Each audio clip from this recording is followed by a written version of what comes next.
Nobel శాంతి బహుమతి కోసం కలవరిస్తున్న America అధ్యక్షుడు డొనాల్డ్ ట్రంప్ తాజాగా సంచలన వ్యాఖ్యలు చేశారు. నాకు నోబెల్ బహుమతి ఇవ్వకపోతే అది అమెరికాకే అవమానమని అన్నారు. అంతేకాదు ప్రపంచ దేశాల్లో తలెత్తిన 7 యుద్ధాలను తాను ఆపిన తర్వాత కూడా నోబెల్ ఇవ్వకపోతే అగ్రరాజ్యాన్ని అవమానించినట్టే అవుతుందని చెప్పారు.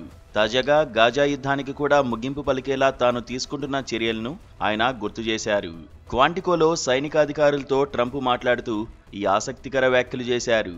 ఎవరో ఒక పుస్తకం రాసిన వ్యక్తికి ఇస్తారని, కానీ ఈసారి అలా జరగదని భావిస్తున్నట్టు తెలిపారు.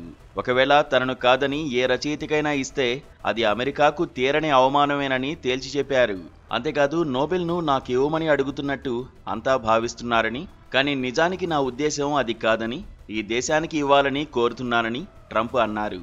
ఎందుకంటే గతంలో ఎప్పుడూ జరగని పనులు ఇప్పుడు జరిగాయని, దీనిపై ఆలోచన చేయాలని చెబుతున్నానని తెలిపారు.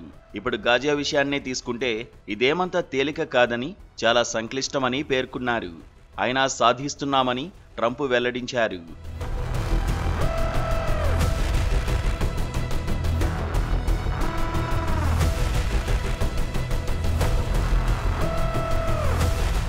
మధ్యవర్తిత్వం, ఒప్పందాలు వంటి విషయాలు నాకన్నా ఎవరికీ ఎక్కువగా తెలియవని, నా జీవితమంతా వాటిపైనే ఆధారపడిందని అన్నారు.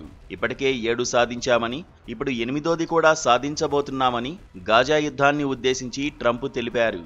ఇదేమంత తేలిక కాదని, అందుకే నోబెల్ మనకే ఇవ్వాలని కోరుతున్నానని ట్రంప్ వ్యాఖ్యానించారు.